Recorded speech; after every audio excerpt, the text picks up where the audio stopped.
Hello, everybody. If I do decide to post this, please ignore my hair. I was gonna cover it up, but the reason that I'm not is because I'm about to go to bed. So, yeah, it's very late. And I should be in bed, but I wanted to make a quick little video talking about something that really frustrated me. So, I'm pretty sure it's not true, but on TikTok I've been seeing rumors, right? This is really annoying. Of this girl, this brown woman being cast for the Rapunzel movie. And people are really complaining about her being a brown woman getting cast for this Rapunzel movie, but like why? Why? Everybody who complained about Ariel from The Little Mermaid being black instead of being how she originally looked, why does it matter? It doesn't. Okay? Like, I think that this girl, if she really is going to be Rapunzel, I don't even know if that's true or not. But if it's true, why does it matter? Like, number one, it only really matters. A character only needs to be a certain race or demographic if it's going to contribute to the story in some sort of way, like even just a little bit. Like the Little Mermaid being black or white or Asian, it doesn't matter. Do you know why? Because Atlantis isn't real. I'm sorry if you think it's real, but the Atlantis people are fish people. So even if they did exist, they're not black, white, or Asian. They're fish.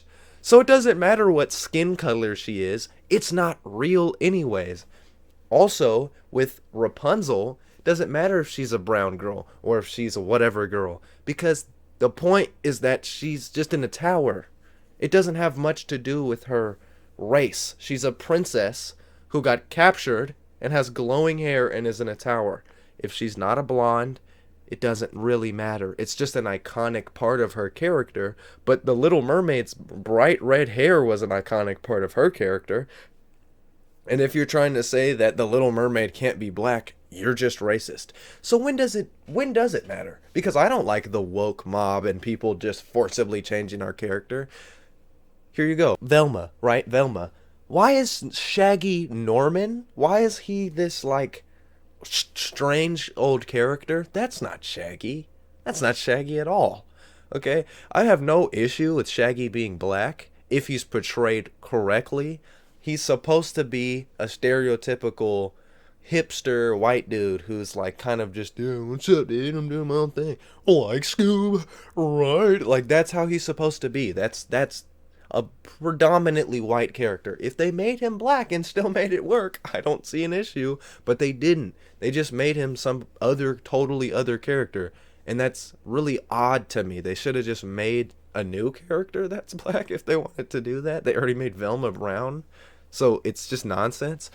Rapunzel being in a tower, doesn't matter if she's black, white, whatever. Dude, she's in a tower. It doesn't matter. It's not like Rapunzel spoke in a Jamaican accent and like was always eating like cultural foods in the movie.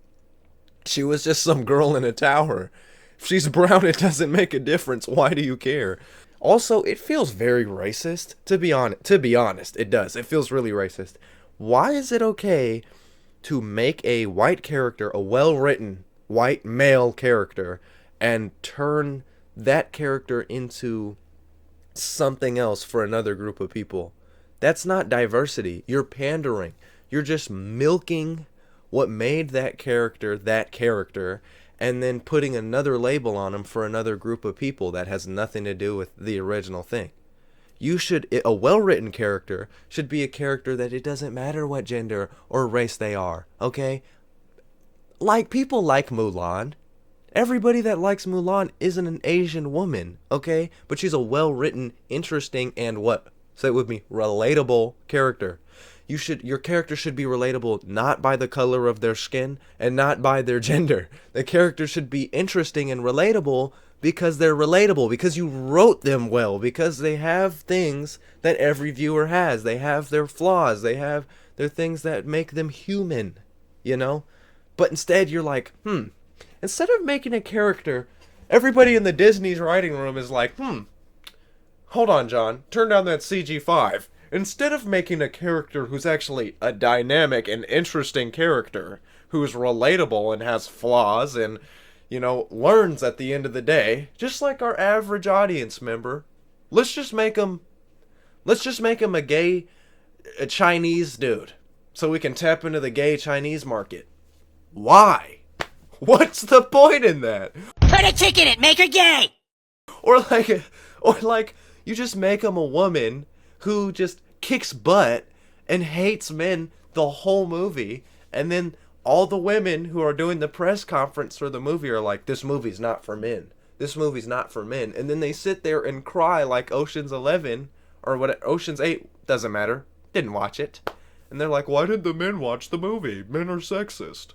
Yeah, they kind of are, but also you told them not to freaking come. I mean, let's not even get into. You know what? Let's get into it. Okay?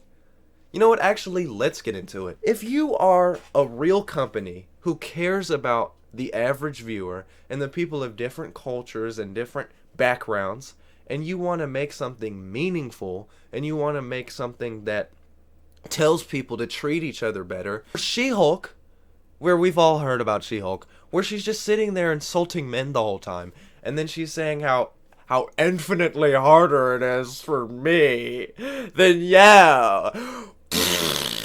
Like, that sucks, bro. Here's the thing, Bruce. I'm great at controlling my anger. I'm an expert at controlling my anger because I do it infinitely more than you.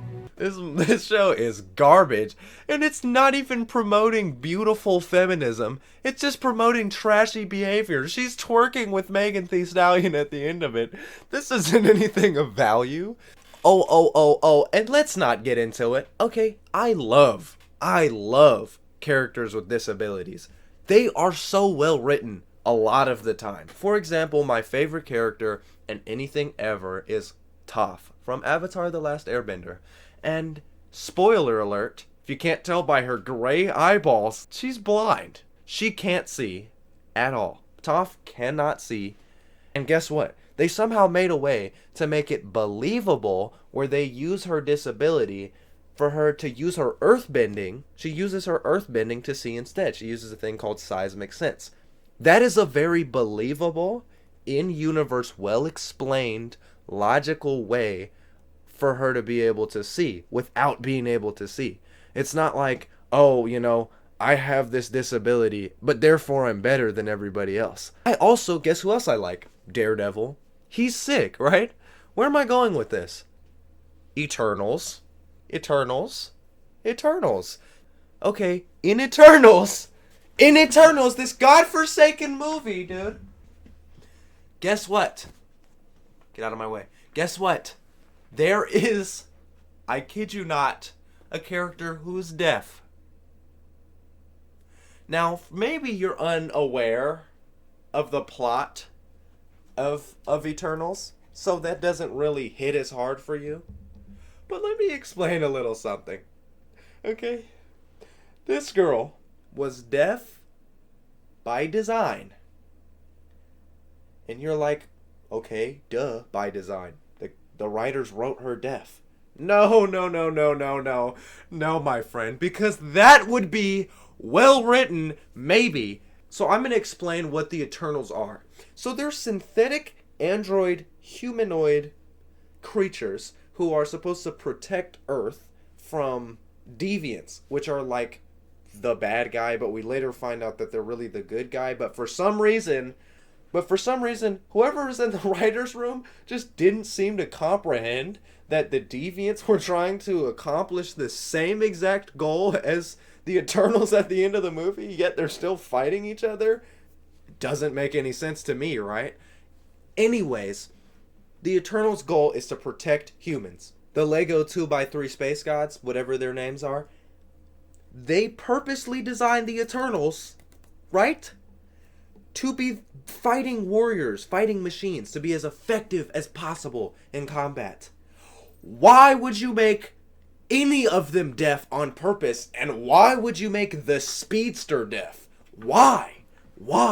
Not only is that bad diversity because it's not a really good reason for her to be deaf and they don't do anything with it, she's just super fast and deaf. Here's an example. We're in combat. I'm trying to tell my teammates, look out! Duck! This chick is in super speed, right? Now she has to slow down, look at me, and go, what? What? And then I have to look at her and I have to go, you need to get down lower. And I'm fighting. I'm using my hands to fight. And now I have to use sign language and fight for my life so I can explain to the chick with super speed, who should be able to tell of her surroundings more than anybody else, but she's still getting knocked to the ground, left, right, front, and center. We have to sit here and explain to her, give her the play-by-play in sign language, in ASL, in Babylon, 400 BC, so that we can explain to her to duck from the giant demon swamp monster, bro. This is cooked. Who wrote this? Like, we will watch a movie where they will just make a character just whatever for no reason. For example, Black Panther, a very well-received movie. This movie has no reason to have any white character in it except for, like, Claw, which they killed him off immediately, which is super stupid. But, yeah, they just decide to put the Hobbit in here and make him, like, oh, hey, focus, hey, focus, hey. Okay, are you good? Okay, guess what? Black Panther, a movie that's very well received by audiences. For no reason, they just decided to put a white character in there. They put, Ulysses S. Hobbit Bilbo Baggins as some sort of government agent in the movie, and he's just there, like, for no reason, really. They didn't need to put him in the plot, but they did. What's the point of Black Panther exactly as a movie, right? It's to, and they're not being coy about it, okay? They literally released it during Black History Month. They're trying to get black people in the theater. But not only are they trying to get black people in the theater, they're trying to get anybody in the theater, but especially black people, right? But if you want to make the most money possible, you appeal to the most amount of groups as possible and alienate your audience by calling white people colonizers in the middle of the movie. That's just such a bad idea, bro. Don't scare me like that, colonizer.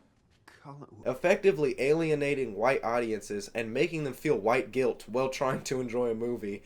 That's not going to make white people like Black Panther, by the way. You think that's going to make white people like Black Panther while you sit there and you tell them, remember what your ancestors did, you're the bad guy? No, it doesn't help anybody. Don't do that in a movie. Going, remember what your ancestors did. That is so cooked, bro. Oh. And for some odd reason, this really frustrated me. I'm a big fan of Avatar. As I've mentioned earlier, I am Native American. They wanted to make the characters in Avatar: The Last Airbenders, they wanted to make them Native American or indigenous. So they decided we're not going to cast any more white people like how M. Night Shyamalan did in his horrible live action movie. We're not going to do that. We're going to make the cast authentic. And then for some reason, I guess it just slipped through the cracks that Sokka for the Netflix version is actually not native, apparently. Guess what? As a native person who likes Sokka a lot, loves this show, loves Sokka, do you think that I care that he was not authentically native? No, I did not. Do you know why I didn't care? Because guess what? He was one of the best actors in the whole thing, and he played the part well, and he looked like him. He looked like Sokka. He looked just like him, and he acted like him. He did a great job. I have no issue with the fact that he's not actually native. I have a problem with him pretending to be native or lying about it, if he was or if he wasn't. That's what I have an issue with. And now you might be like, that's a pretty good point.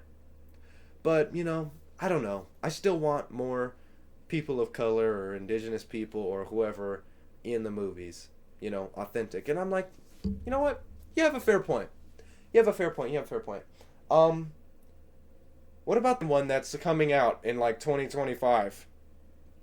Because according to what I've heard right or wrong, they want to not hire the original voice actors because they want real native people to voice act Sokka this time instead of the original voice actor who is still alive and would probably agree to playing as him again. Why? The damage has been done. He wasn't voiced by, a native person. It's too late. He was voiced by a white guy. So what? Jasmine from Aladdin was voiced by a white woman.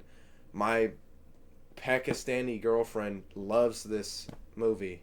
So I don't think characters really care if a voice actor, as long as, do you know when people care? See, this is why I think studios don't know anything about what people actually want. This is why. They see the Cleveland show, right? They see that the Cleveland voice actor was a white guy, and they're like, uh-oh, people didn't like that. So we're going to make sure that Sokka, a character who was already voiced by somebody who did an amazing, phenomenal, stellar job, we're going to not use him because he's white and he's playing a native character, and we're actually going to use a native person to voice him instead. Sokka's voice is iconic. The problem people have with the Cleveland show is it's not a nice or accurate portrayal of people of color, of black people. It's not nice at all. It's pretty racist. Why? That's why people have a problem with it. And if you're a studio that knows anything about what your audiences want or how people feel and care, you would know that. Here's another example, okay? A lot of people were upset that in the new Bob Marley movie, the main actor is actually black and white from, like Europe or something, and, is not Jamaican. And people are all upset because, he's not Jamaican. Guess what? My dear friend, I would agree with you. Here's the kicker. We're sitting down for this one. So not only was Bob Marley actually mixed in real life, so the fact that the guy is black and white shouldn't matter, the actor that plays Bob Marley, according to people who've seen the movie, because I haven't seen it yet, which I will, they said he did an amazing job, right? So what's the problem, right? Well, people are like, well, we want, real Jamaican actors and, stuff like that, and it's not cool. The guy who played him, he had a lot of reverence. He seemed like he really cared. He wanted to portray Bob Marley correctly. He wanted to be as accurate and respectful as possible. Very much honor that. Okay? But here's where I don't agree with people when they're like, no, they should have made it a Jamaican guy. They should have made it a Jamaican guy. Show me a Jamaican actor who could have done a better job than him, and then you will win this argument. But do you know why you're losing? Do you know why you're losing? You know why you're losing this argument? You want to know why? Because Bob Marley's family picked him for the movie. They picked him. They were like, that's who we want for Bob Marley. They're like, well, we want a Jamaican person. That's our family member. That's our grandpa. We know what we want. This is who we want. What are you going to tell me you don't know what my grandpa acted or looked like? This guy, right here. He's not actually from Jamaica, so we're not actually going to pick him. What? Pick him? Like, oh my gosh. Thank you everybody for watching. Please tell me what you guys think in the comment section. It's really late. I'm going to bed now. I will see you guys in the next one. Thanks for watching. Peace.